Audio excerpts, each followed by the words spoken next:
and excellent jerky. I've scissors and watches and knives. I've ribbons and laces to set off the faces of pretty young sweethearts and wives. I've treacle and toffee, I've tea and I've coffee, soft tommy and succulent chops. I've chickens and ponies and pretty polonies and excellent peppermint drops. Then buy all your buttercup, dear little buttercup, sailors should never be shy. So buy all your buttercup, oh little buttercup, come, of your buttercup, come.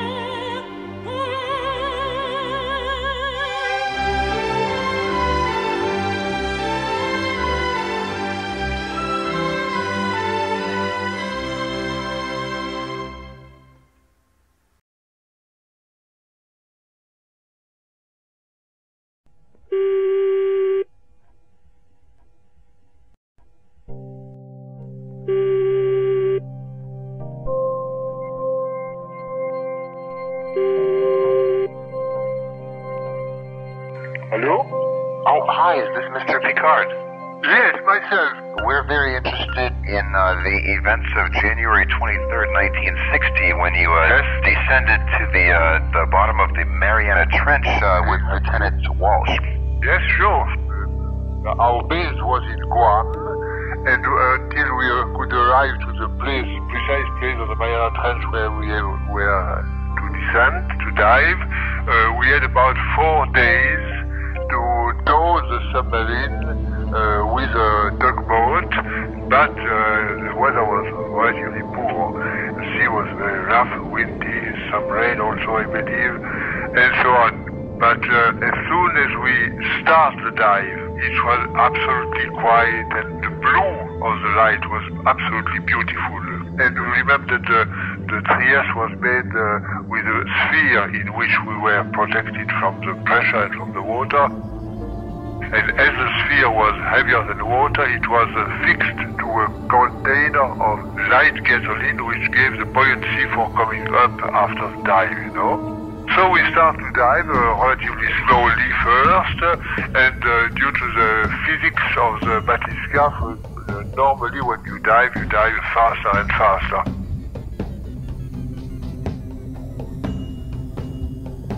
After arrived to about 1,000 feet, it was relatively darker, and then gradually, as soon as we were continuing the dive, the water was darker and darker, and when we arrived to approximately 600 meters, which is about 2,000 feet, it was completely night, you know.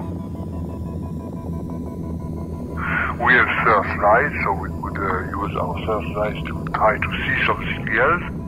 It was some plankton in the water, not very much, but we could see some like snow which was going up as we were going down. And everything was smooth, so we could keep in touch by telephone with the surfer. We said everything is fine, we are now in 2,000 feet, 3,000 feet, 10,000 feet. But when we arrived at approximately 15,000 feet about, then the telephone stopped.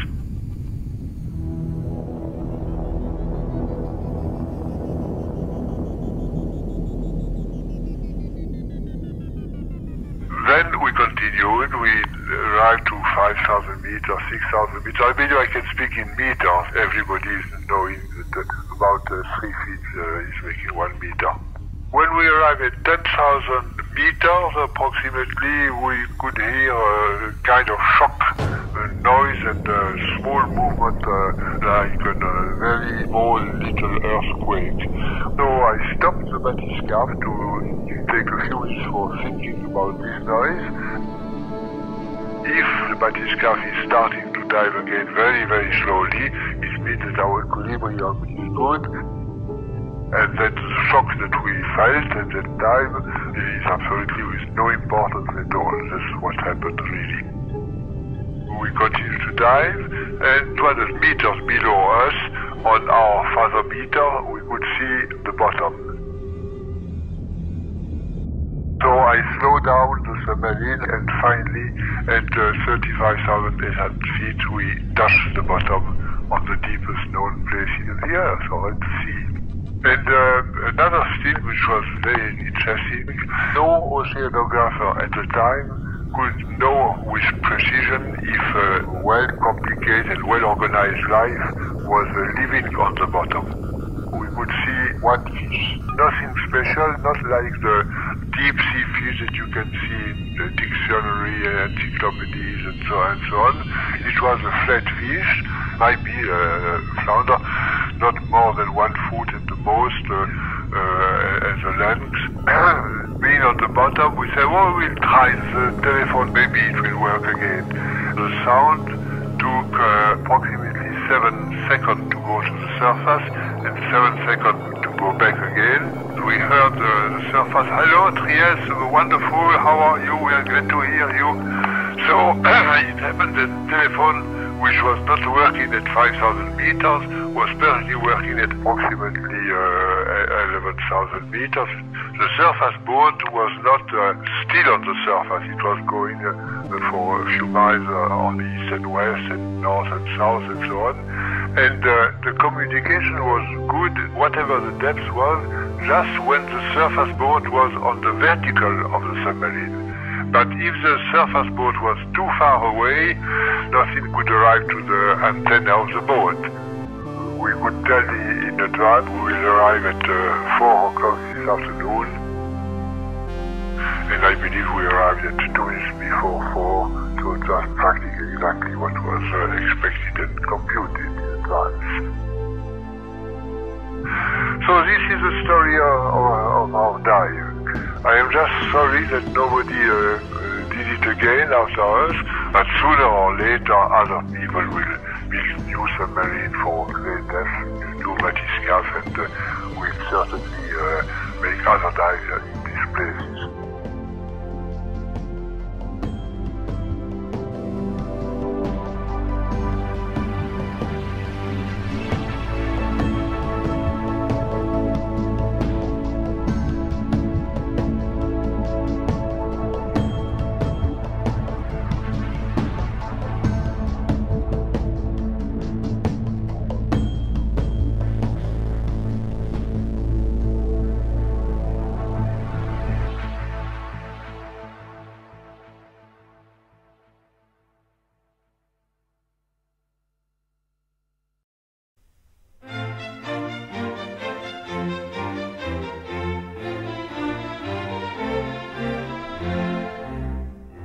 When a felon's not engaged in his employment, or maturing his felonious little plans, his capacity for innocent enjoyment, is just as great as any honest man's.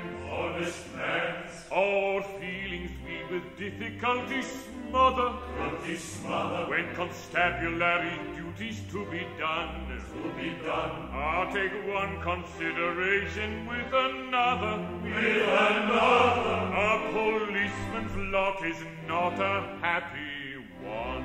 Oh, when constabulary duties to be done, a policeman's lot is not a happy one.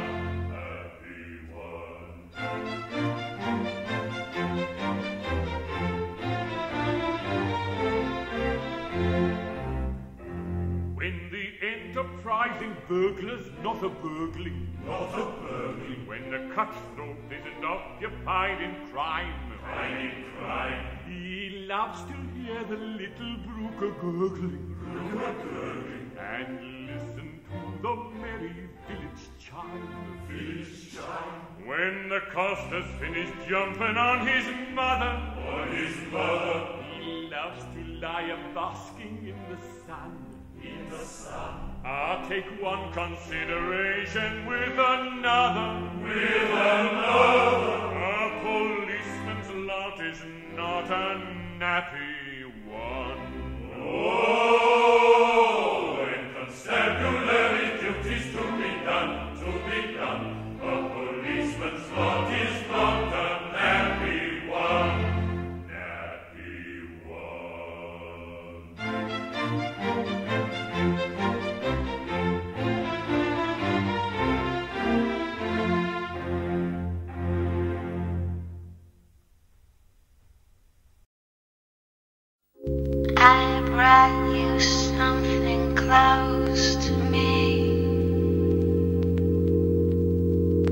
left with something new. See through your hair. You haunt my dreams. There's nothing to do but believe. Just believe. Just breathe.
I'm used to it by now.